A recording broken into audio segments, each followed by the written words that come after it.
Hi guys, it's fatpetrolhead here, and today I want to discuss with you DSG transmission, which is really widespread among all cars in Volkswagen Group. This type of transmission, which is closer in reality to manual gearbox than to automatic one, is well known for being unreliable. Even nowadays, after 20 years in production, a lot of people are scared to buy Volkswagen cars with this type of transmission. DSG transmission was firstly presented in 2003.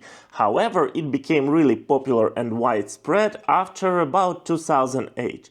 And at that time, even in 2008, 9, 10, it really was unreliable. There were a lot of recall campaigns, especially in 2009, and also the resource, the lifespan of clutch mechanism was about 60,000 kilometers only, and of course it was a disappointing experience. And the problem was not only in reliability, but also there were lack of spare parts.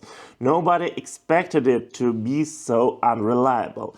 And of course, the spare parts, this clutch mechanism was extremely expensive and you had a long queue just to replace it. So we must admit that this transmission, DSG transmission on Volkswagen Group cars, especially on Volkswagen, was really unreliable at the start of the production. But what's going on now? How is it now?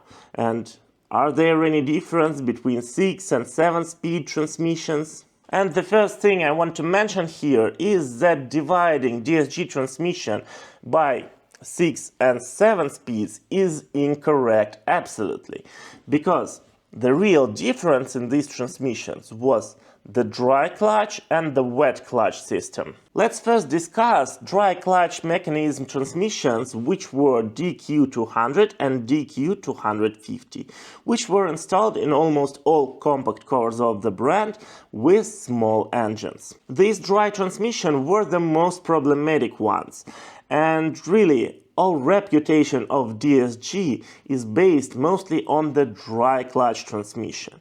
And DQ200 and DQ250 is almost the same transmissions. The difference is only in the maximum torque, which is the definition of 200 and 250. By the way guys, if you enjoy watching this video, please press the like button, it would support channel a lot. And subscribe for more, and welcome to our community. Today, this dry clutch DSG is still in production, and it is much better in case of reliability than it was before at the start of the production. And within the warranty period, usually you wouldn't have any problems with this transmission. However, on the mileage of about 100-120,000 kilometers, usually you would have to replace the clutch pack mechanism. However, today it's not that expensive, and it's not even compared with the repair process of automatic transmission. So that's, you can say, is a maintenance. Probably you wouldn't agree with me that changing a clutch mechanism is kind of a maintenance. However, let's keep in mind that in this transmission you shouldn't change the transmission fluid. So instead of changing transmission fluid every 60,000 kilometers, you should just change the whole mechanism in 120,000 kilometers, which is just an alternative. Of course, it's up to you to decide. But also there is one important thing. The resource and the lifespan of DSG transmission with dry clutch differs a lot depending on the usage of the car. And if you use your car mostly as stop and go in city traffic, then the resource would be much lower than when you use the car driving mostly highways. So today, looking for a used or new car, if you use your car like 80% in the city in traffic jams, then probably I wouldn't go for DSG transmission with dry clutch. It is a little bit annoying. Sometimes you would face some not very smooth shifting, and really, here, automatic transmission, the classic automatic transmission, would be much more efficient and the resource would be much higher. But if you use your car mostly on highways or you don't have any heavy traffic in your city, then the DSG transmission is a masterpiece in case of its efficiency. I'm talking not only about fuel efficiency, but also about efficiency in acceleration and all that. Because For example, comparing DSG and CVT technology, which is made for the same thing, for fuel efficiency, DSG, per my opinion, is saving much more fuel because it always tries to be on the highest possible gear. And if we compare the car with classic automatic transmission and manual transmission with the same engine, the same model, then the manual transmission would be more efficient. But if we compare the manual transmission with DSG, DSG is always more efficient than just the human changing the gears. Summarizing all information about dry clutch DSG, I would say that it's not an ideal transmission. It is not that reliable as automatic one, but it really helps you to save fuel everywhere, even in the city traffic, and maybe especially in the city traffic. However, you just need to make a choice between reliability and efficiency, and it's kind of the standard choice between, for example, Japanese and German cars. And it's always a subject to discuss, and it's all about your opinion, because I stay on the way of efficiency, but of course it's up to you. But let's move on to wet clutch transmission, which is a big difference, because these DSG transmissions are not only extremely efficient, but quite reliable. Of course, not as reliable as the classic automatic transmission, for example 8-speed from ZF, which is installed in all heavy cars nowadays, modern cars. I think it's the most widespread transmission. But it lasts quite long.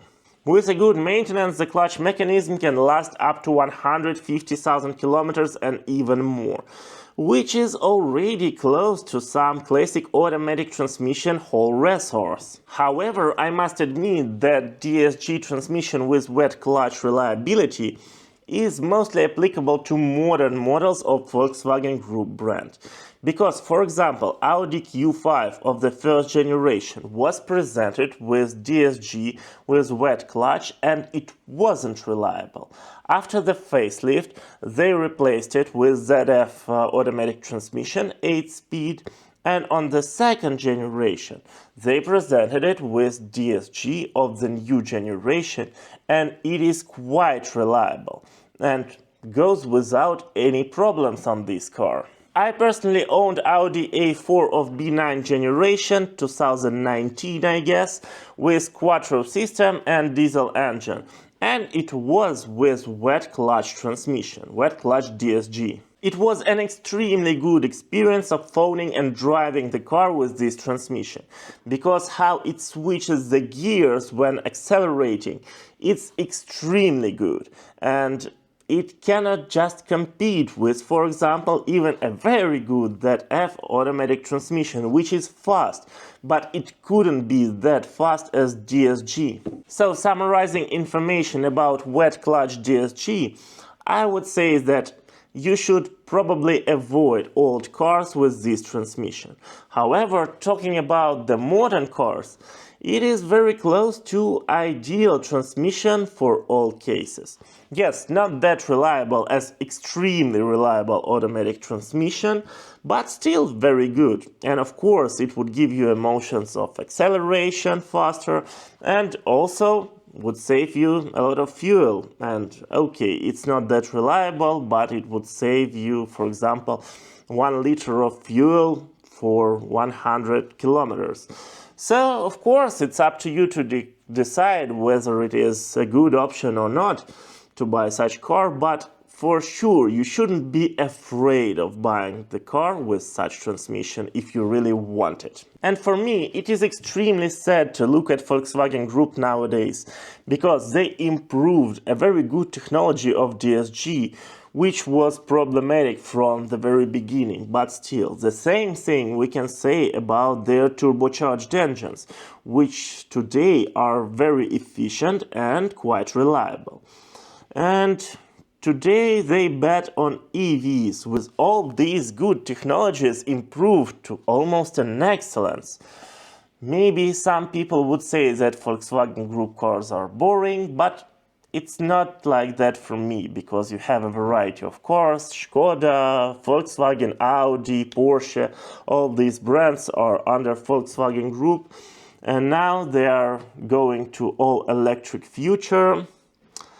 That's sad, because even their results in selling EVs are extremely bad. They are in bad financial position, and unfortunately, probably, we wouldn't see that revolutionary technologies like DSG. And I really think that we should say thank you to Volkswagen for developing this transmission. Yes, a lot of people faced a lot of problems, that's true.